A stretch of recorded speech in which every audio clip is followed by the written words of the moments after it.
Et bonsoir tout le monde, bienvenue sur ce live qui va opposer un match de Duel Commander un French Duel Commander, pardon.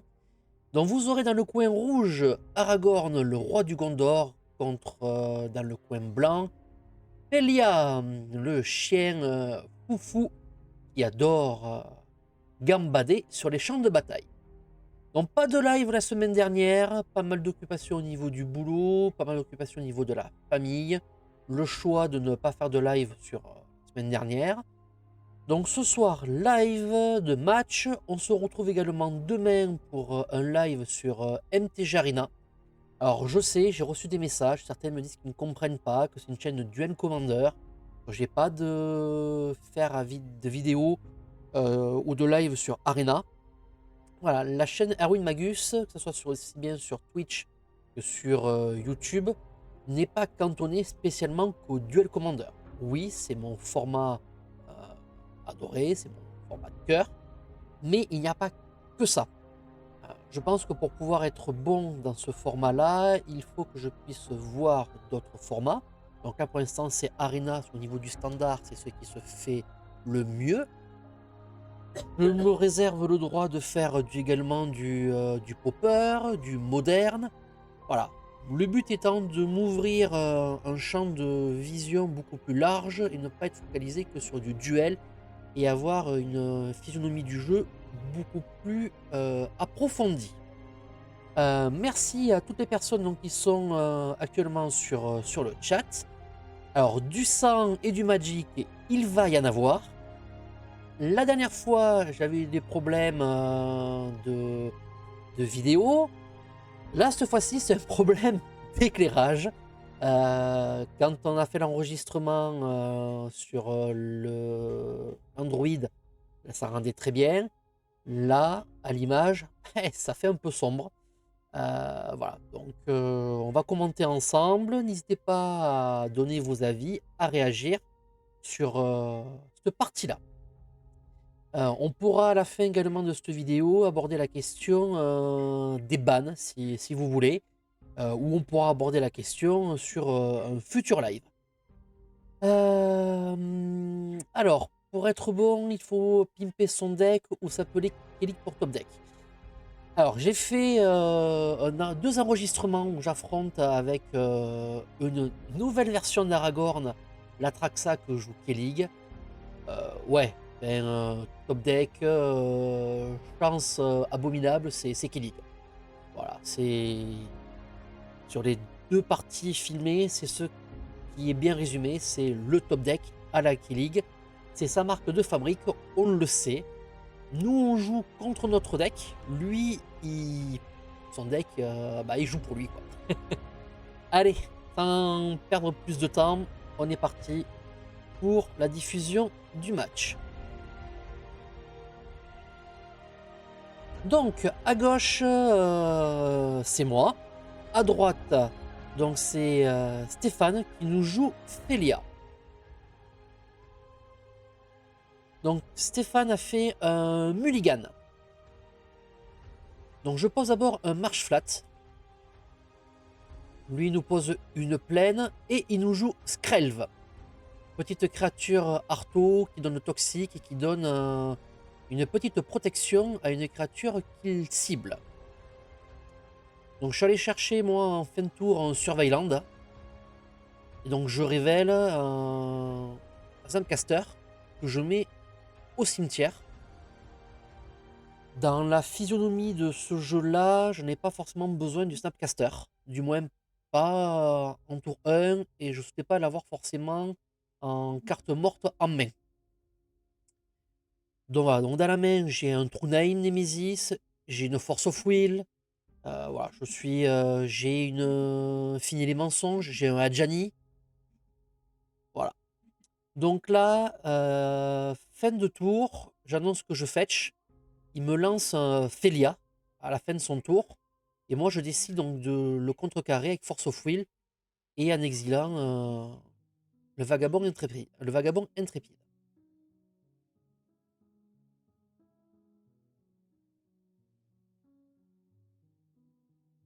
Donc là, sur Surveilland, c'est un perce-sort. Perce-sort qui n'est pas forcément utile contre le deck que joue Stéphane, puisqu'il joue quand même un deck assez aggro. Et là, je joue le terrain en rouge-bleu et la côte sculptée par les tempêtes. D'ailleurs, qui a un très joli art.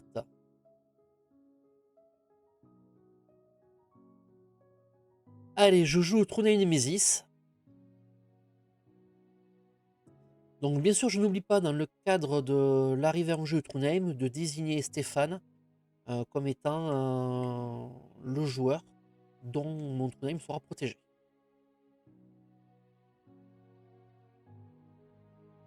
Alors, il me joue une White Plume. Quand ça a été filmé, la banlist n'était pas encore sortie, donc il y a White Plume, il y a de la balance, et White Plume est une carte forte, on va pas se mentir. Donc il prend l'initiative, il m'a annoncé fin de tour, donc pour gagner du temps, moi j'ai détape mes terrains et j'ai pioché. Mais voilà, j'ai quand même décidé d'attendre. Donc il me dit que je peux quand même jouer. Donc j'ai posé une fonderie sacrée qui arrive dégagée en payant 2 points de vie. Et je décide d'attaquer. Mon but étant de récupérer l'initiative.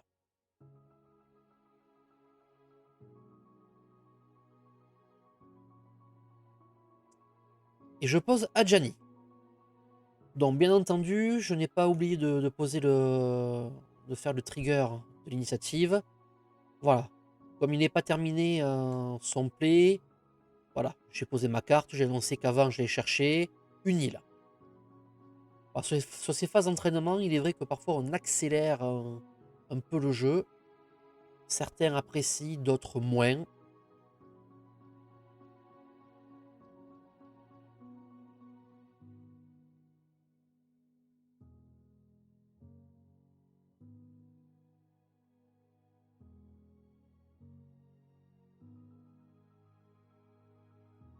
Donc j'annonce une fin de tour. J'ai Adjani et un chat en bloqueur. Je suis pas forcément inquiet. Et en main, j'ai une solitude et j'ai fini les mensonges. Il me pose une espère sentinelle. Et il me joue un Skyclave apparition. Et donc là, je décide, sans payer la taxe de son espère, je fais un fini les mensonges.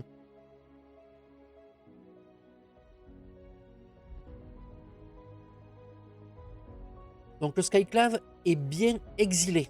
Vous allez voir après ce qui s'est passé. Et je l'ai revu moi au niveau du montage de la vidéo.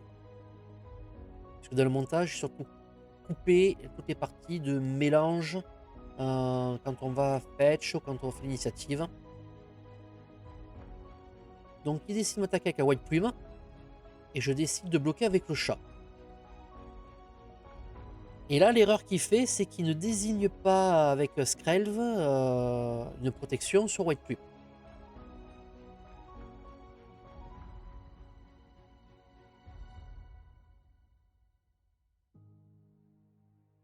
Donc au début de mon tour, je rentre dans la forge. J'essaie de mettre 2 marqueurs +1/+1 sur Trondheim. Bon, je pense que c'est le bon choix à faire. Donc j'ai toujours Solitude en main, j'ai pioché un Pyrogoyf. Il est à 17, je suis à 15. Je suis plutôt pas mal.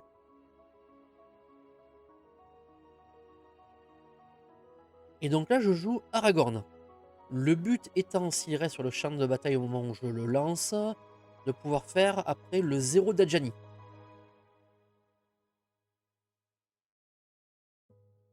Donc je rappelle à Stéphane quelles sont les caractéristiques de Aragorn. Donc pour 4, c'est une 4-4, vigilance et l'envie avec une règle sur le monarque, bah, qui sont vraiment intéressantes. Et donc je rappelle également un trigger oublié à Stéphane qui n'avait pas dégagé sa White Plume.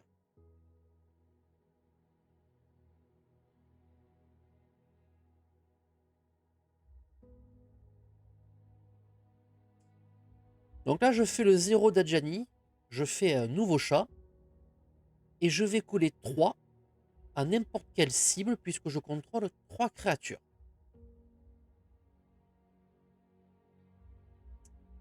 Bonsoir Mika, bonsoir, bonsoir, bienvenue sur ce petit live.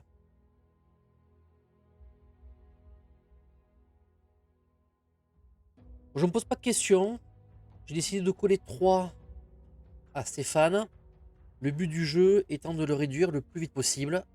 Et là voilà, il passe à 9.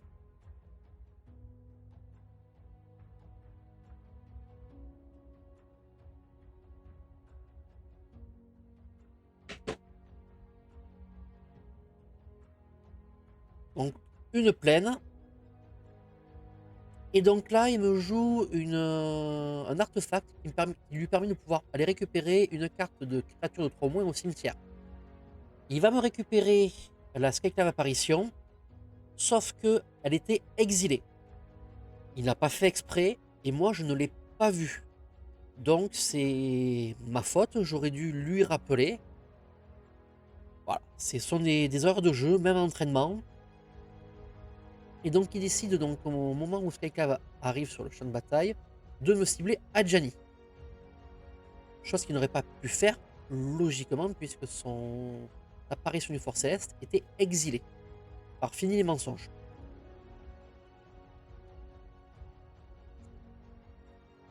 Et donc là, il annonce qu'il va rentrer en phase de combat. Il décide de donner la protection à son White Plume.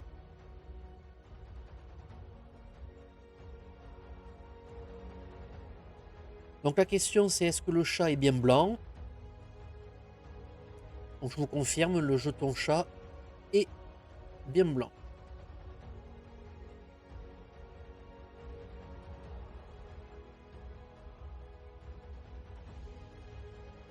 Donc White Plume ne pourra pas être bloqué par les créatures blanches.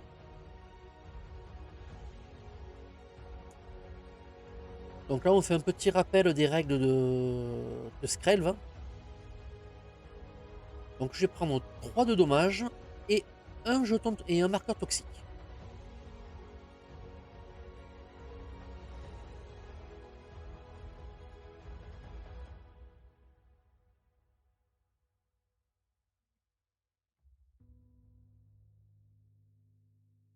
Alors c'était pas un tournoi, c'était une partie d'entraînement. Voilà, j'ai quelques petites parties comme ça que j'ai filmées et je recherche donc des joueurs avec qui voilà, je peux tourner des matchs d'entraînement. Donc voilà, l'appel a été fait aux volontaires. Donc je profite de ce petit moment aussi pour vous dire que cette vidéo sera en replay sur ma chaîne YouTube dès demain.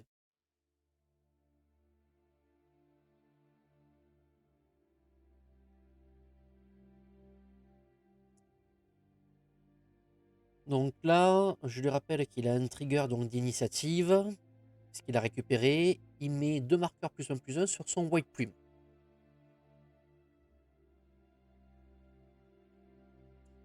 Donc il a également récupéré le monarque, il m'annonce une fin de tour, il pioche monarque. Alors merci Mika ta proposition, je la mets derrière l'oreille.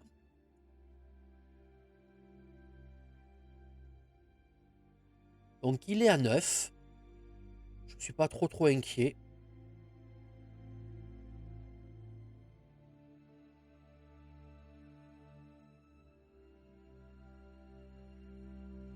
Là je réfléchis mais le play il est très simple.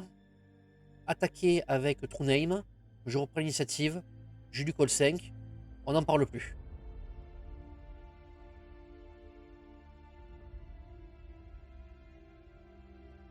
Et pareil, donc je lui rappelle qu'il a son effet de White Plume. Donc il refait un retour en arrière sans problème. Puisque moi je pars du principe que c'est on est fair play en jeu, mieux les parties se passent. Et je préfère perdre ou gagner contre un deck dont le joueur a pu utiliser toute la menace du deck et pas gagner juste sur des quelques erreurs de play. Voilà, je trouve que c'est moins intéressant. Et ça, ce n'est que mon avis personnel.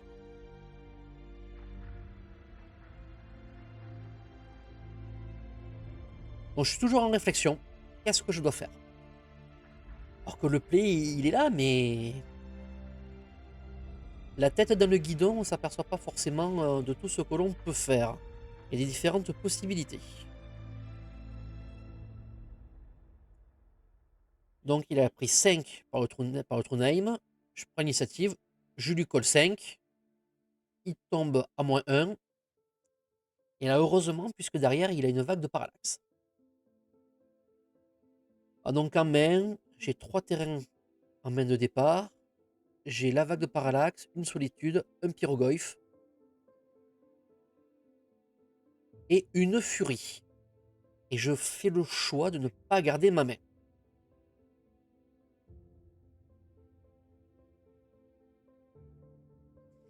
On est entièrement d'accord. Ça change beaucoup de choses. Puisqu'avec le Hadjani, voilà, je pouvais lui refaire un 0, lui recoller 4 pour le coup. Ça changeait beaucoup de choses. On est entièrement d'accord. Mais, faute à moi, je n'avais qu'à m'apercevoir que le play n'était pas légal.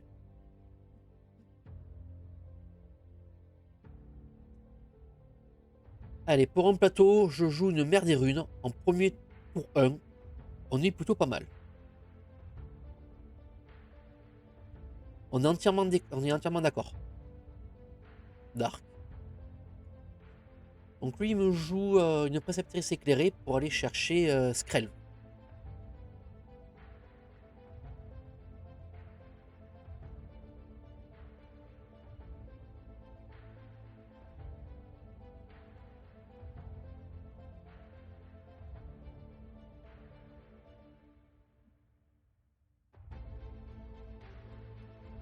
Et donc il prend son tour, il pioche, il lande.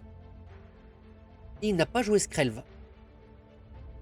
Pour la simple et bonne raison qu'il veut jouer à la fin de mon tour Telia.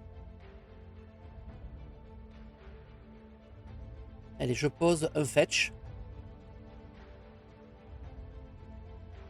Alors, Akiri, non, je ne l'ai pas encore. Je devrais le recevoir prochainement.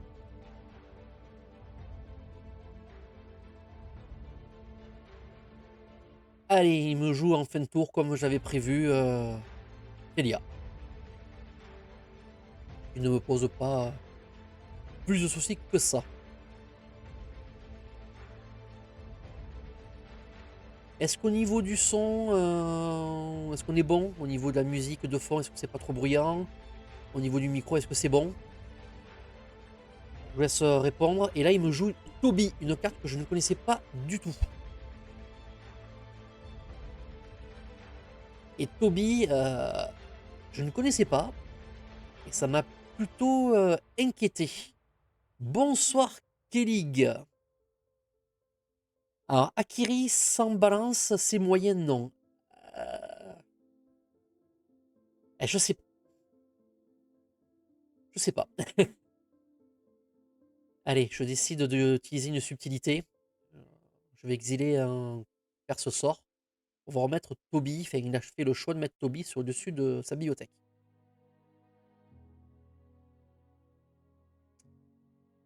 Allez, m'attaque avec Félia.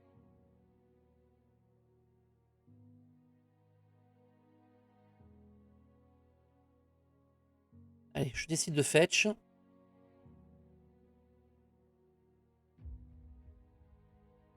Et donc là, j'ai une balance à main. Balance qui est ban. Balance que j'ai joué, que j'ai mis dans le deck Aragorn, puisque je suis fait partie de ces joueurs. Malgré le fait qu'ils aient un deck aggro avec 40 terrains, se retrouvent très souvent moins de terrain que l'adversaire, moins de cartes en main, et très souvent avec 0 créature sur le board. Donc Balance, pour moi, était une carte qui me permettait de pouvoir me relancer, me remettre dans les parties. Et sur la quinzaine de parties de test que j'ai pu faire, là, chaque fois que je balance, derrière, j'avais la victoire.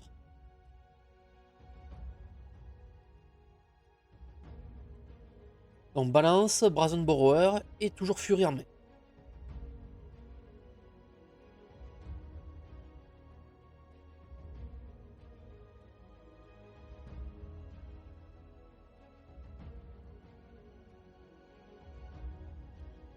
Il me recaste Toby et je lui annonce qu'elle est là. Pour moi, il n'y a pas de souci. Donc il pose son petit jeton de créature. Et il va rentrer en phase de combat. Avec Felia, il va faire un trigger sur Toby.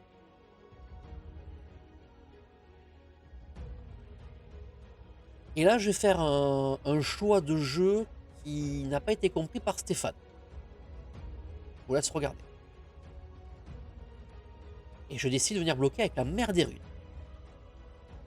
Et là, je décide de mettre la mer des runes au cimetière. Et là, Stéphane m'explique que je peux la sauver en l'engageant.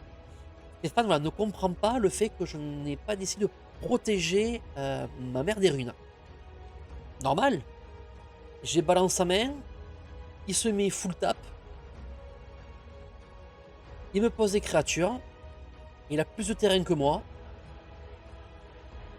Donc, pour moi, ça va être tout bonheur.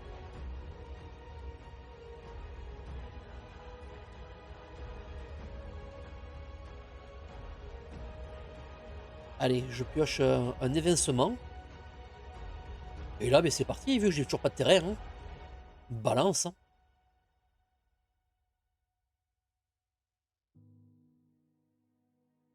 Donc lui, il a 2 cartes en main, moi j'en ai 3. Donc je fais le choix de me défausser d'un évincement.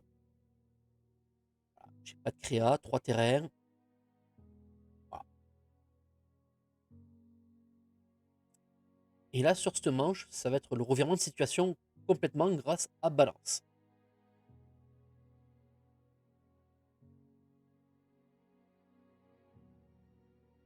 Donc je lui explique pourquoi j'ai pas sauvé la mer des runes.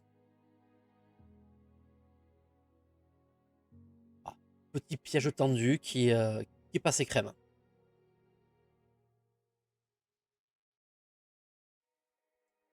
Donc là, voilà, il me révèle que à main, il n'a que des terrains. Donc lui, il est en full mana. Moi, je suis en manaless. J'ai fait top deck, j'ai fait une key league, j'ai réussi à piocher White Plume. En réponse, il recaste Felia. Je vais à l'initiative. Je vais chercher un terrain.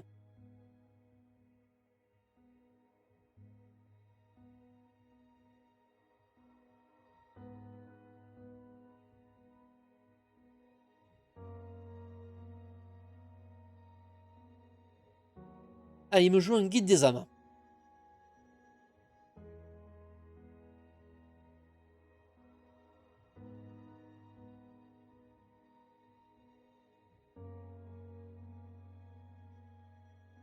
Ah, donc là, il s'est mis un point de vie, un marqueur énergie.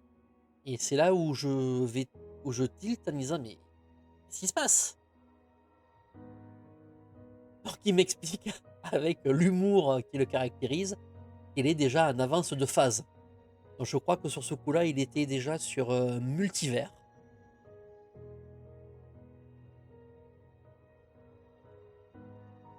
Donc je perds 2. Ah, donc il a fait le choix de cibler avec le trigger de Felia mon White Plume. Ce qui me permet de pouvoir reprendre l'initiative.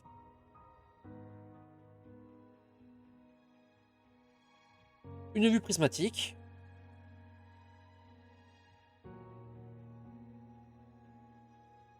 Donc je décide de fetch. Et chercher un terrain de base. Je vais aller chercher une autre île. Dans cette version-là que je jouais, j'avais une prédominance de bleu et après de blanc. Je décide de caster Fury. Et là, Stéphane m'annonce que pour lui, il ne peut pas revenir, que c'est cuit. Donc la partie se termine sur ça. Donc White Plume qui a fait un job encore de folie. Balance qui me relance complètement dans le game. Alors, carte bannie depuis peu. Est-ce que c'est suffisant pour justifier ces bans?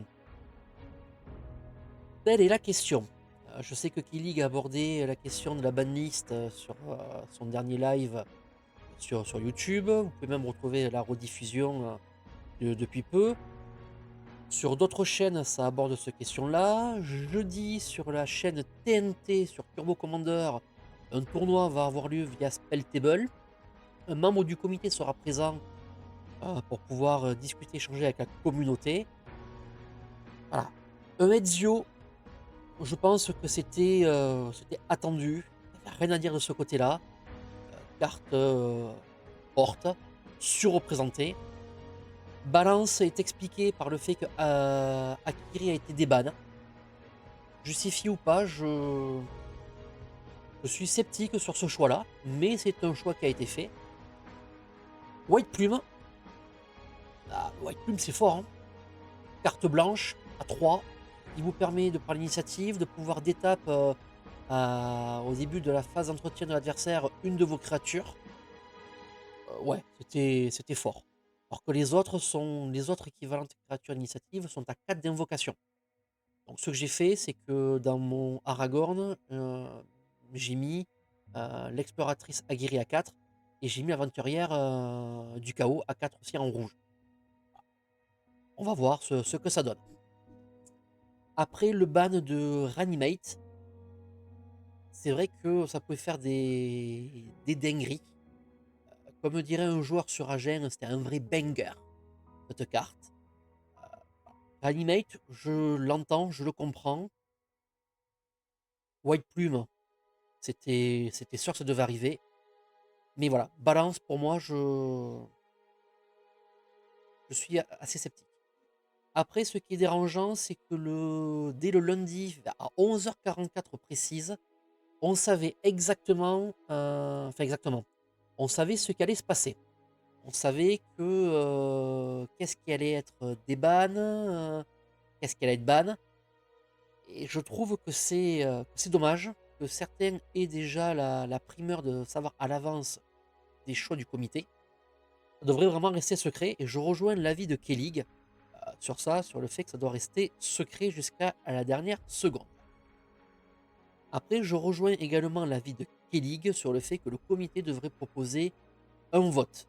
Euh, donc il y a des formulaires Google qui existent, il y a des doodles. Voilà. Je pense que le comité pourrait proposer une liste de cartes potentielles à bannir ou à débannir et choix de la communauté de le faire. Je trouve que cette idée est très bien. Ça permet également de rendre les joueurs acteurs, autres que simples pousseurs de cartes sur un tapis, d'être acteurs de la vie de ce format. Ce que je rappelle à toutes les personnes et si membres du comité le regardent, sans les joueurs, le format Duel Commander n'existe pas et le comité n'a pas de réelle existence s'il n'y a pas de joueurs qui font vivre ce format-là. Killig a expliqué que l'une des raisons pour lesquelles le comité ne voulait pas le faire, c'était par peur que les joueurs casus empêchent de faire de bons choix. Je pense que ce n'est pas les joueurs casus qui vont influencer ou changer la donne. Voilà, un ban et des bans tous les 2 mois. Pour moi, c'est tout à fait jouable. Donc si toi, membre du comité, ou si un de tes amis ou connaissances voit cette vidéo, ou voit la vidéo de Killig de début de semaine, essayez d'y réfléchir, essayez de rendre les joueurs acteurs de ce format, et pas simplement spectateurs de vos choix. Surtout que certains de vos choix ne sont pas forcément toujours bien expliqués, et en plus quand vos choix sont déjà annoncés et fuités parmi vos sources, et que ça redescend jusqu'au sud de la France, voilà. Je pense qu'il y a un petit couac à revoir. Je pense qu'on va pas aller plus loin sur ce live de ce soir. Si les membres et les followers qui sont sur le chat vous souhaitez interagir, allez-y, je vous laisse quelques secondes pour donner vos avis sur cette vidéo-là, sur le format. Voilà. N'hésitez pas à me faire vos retours.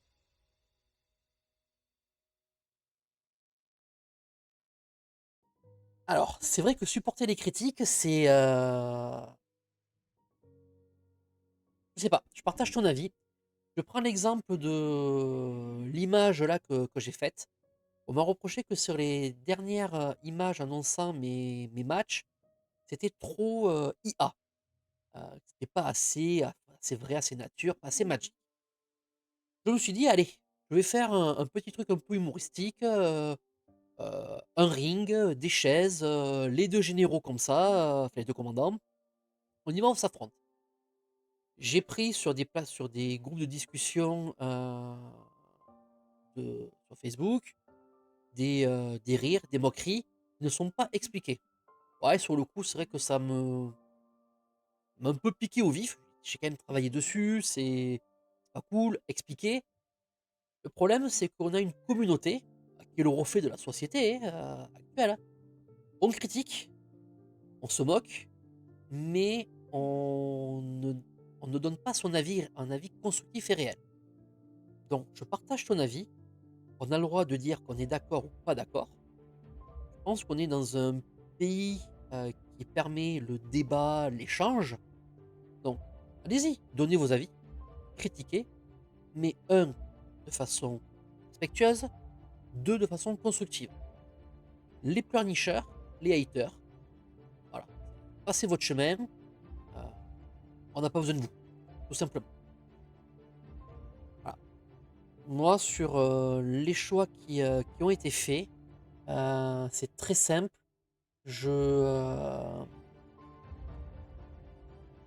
Hop,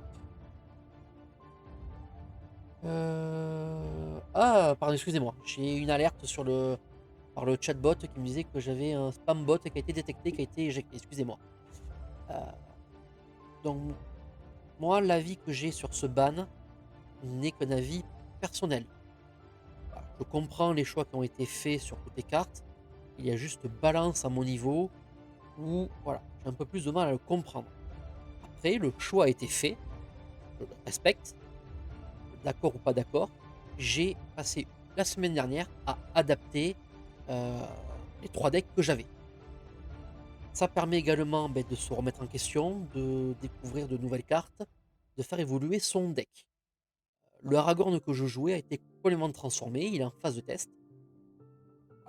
Moi, j'ai pris ce ban comme étant un avantage de remise en question et de pas rester sur mes acquis et de pas dormir, comme on dit, sur ses lauriers.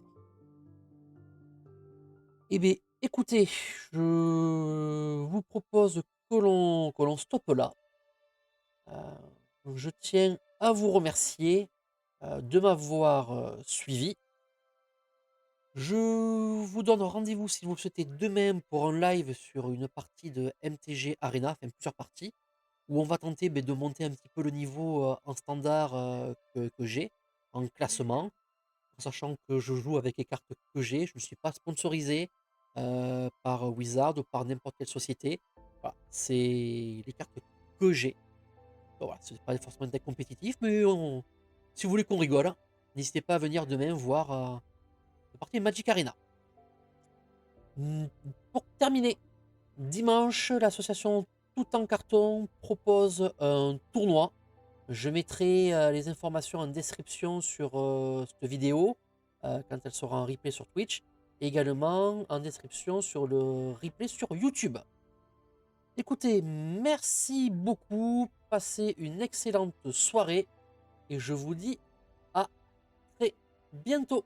Allez, ciao les magus et n'oubliez pas, vivez votre passion.